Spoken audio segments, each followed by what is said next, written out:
I think when you're young, you think in your 30s you will be sure of every decision you make and you'll be this person and you will not doubt anything.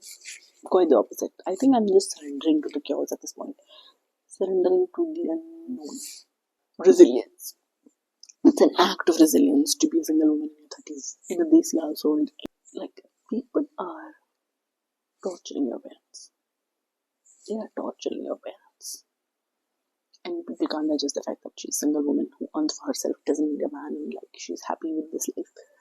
And again, I have never said that I don't want to get married. It's just that I have not found the right connection and whatnot. But they will make sure that your parents are on medication if they're not on medication. If they were not on medication before.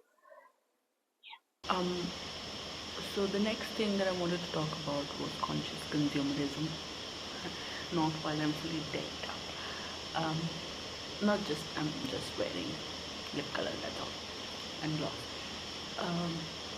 I came across this channel called Conscious Consumerism, that's the new channel's name, and it follows the journey of a YouTuber who is going through a no buy 2024 and her struggles with it and how she thinks that it relates to other thought processes.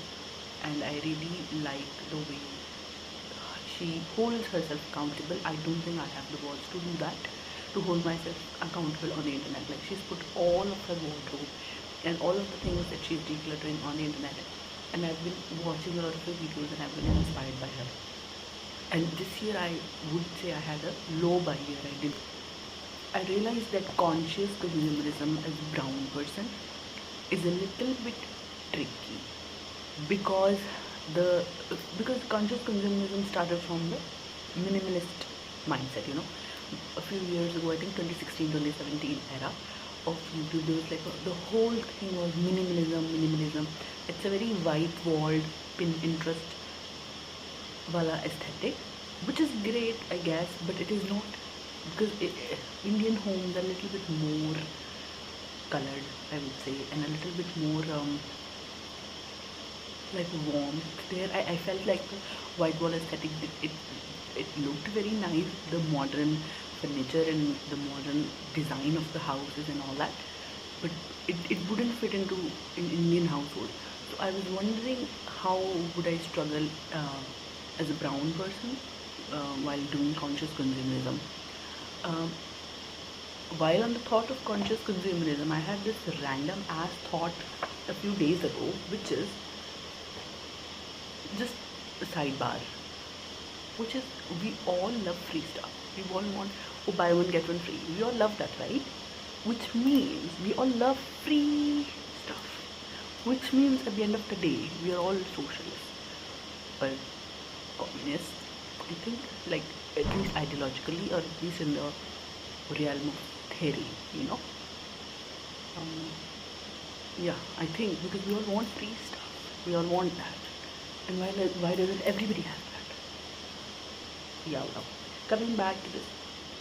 And so in the latest video of this amazing brilliant YouTuber, she was talking about this idea of having versus being, as in having things versus being in a stage of mind, or being just as a person, or doing things from a certain mindset which align with your values. And I related to that, and that is why I also motivated from her was the reason I started this low buy year and eventually the no buy year for 2025.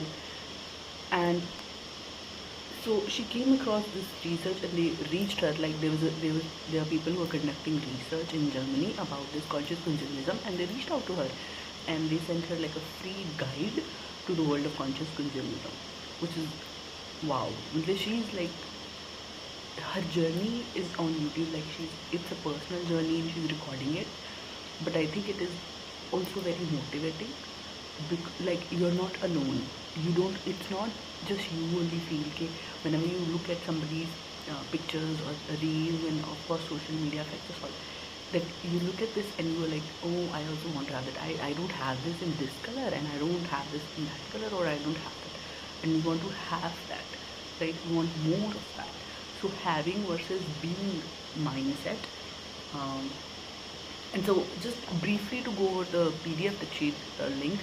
So it was, there are four parts of it, which is contemplate, which is where you contemplate your relationship with certain things, your relationship with every single thing that you have, every single thing that you own.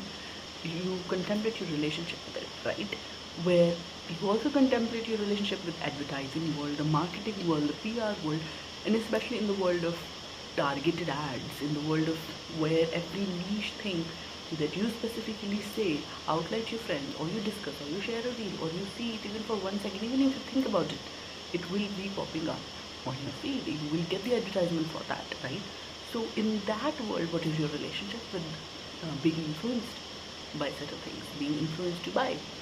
Uh, One of my biggest irritation is whenever there is a huge, like, very relatable influencer on social media, especially mostly on Instagram. I am mostly on Instagram, right?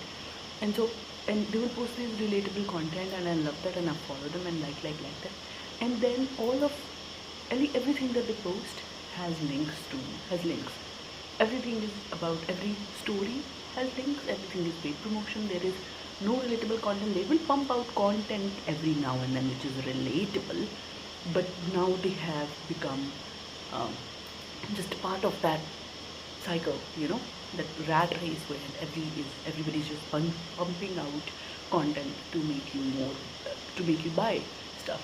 And this is where uh, this beautiful YouTuber also links in how you consume content, whether it is Instagram or YouTube or TikTok, in whatever country you live in.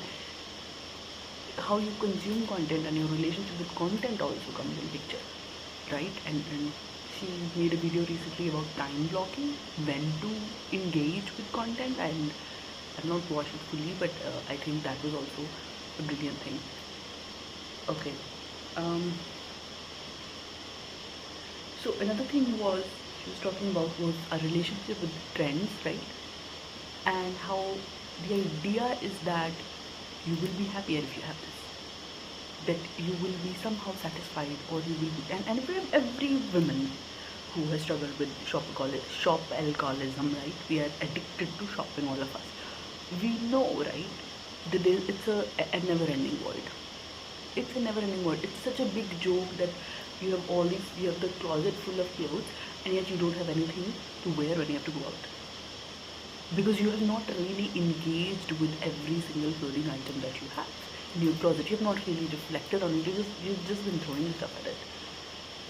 Up until last year, I think I would say I had stuff I just bought and I never wanted, and I am trying to do that. I'm trying to declutter it. See, I am giving such a big lecture, and I'm talking about this as if I have done it or experienced it, like the full throttle effect of trying to do this in a world which is run by consumerism. I have not. I am trying to do it. I'm decluttering. I am in the process of, I have this enough, I don't need anything. Like, I am in the process of doing two things at the same time, which is, I don't need this. I don't need to buy. I don't need to buy another pair of shoes. I don't need to buy this in another color. I don't need to buy more clothes, or I don't need to buy any more makeup. I have enough to last me a lifetime for now. And then whatever I have, I am trying to evaluate my relationship with those products and why do I have them, and if I can give them away, or to somebody who needs them, or if they're even worthy of keeping. Because I have, but then there's a struggle here also, because I have had this thing where I'm like urged by the stuff that I have, and like I clean up a lot, and I kind of like throw stuff, but then still there's a lot of stuff left, and in all of that confusion in my brain reflects my relationship with them, right? I have just bought it randomly. I have bought it because I've seen an ad, because I've seen it on somebody, because there is an impulse control issue here, and which it correlates with so many other things also, the impulse control issue, right? But yes, I am no way a guru, or I'm not going to say that I am very great at this. So I'm just evaluating. I am learning, and I'm going through this journey. I'm starting the journey. I'm very at the beginning of this, right? Also, we live in a world of haul culture, right? Every now and then you will be Amazon Basics, hauls of Amazon Basics part 137. Like, oh my god, like 136 videos was not enough. to tell for you to tell us that these things you should buy. And every now and then, oh, and I hate this trend. I hate this trend where they would say, oh, comment link to get link, or comment this to get links. You could take a screenshot of that thing and search it on Amazon just with the image search also. But even that, like, because it's a clickbaity thing, right? And you will comment on it, and whether or not you get the link, you will get the link, and then the link will actually help them also earn money. It's I hate that thing where they will post something relatable and something very simple and affordable, and then they'll be like comment link. They will not give you the link directly. They will not write the name of the product. So haul cultures, and even now on YouTube, you can just go and search hauls, right? Hauls for Amazon basics, or hauls for clothes, hauls for shoes, hauls for whatever function, for every little thing, haul.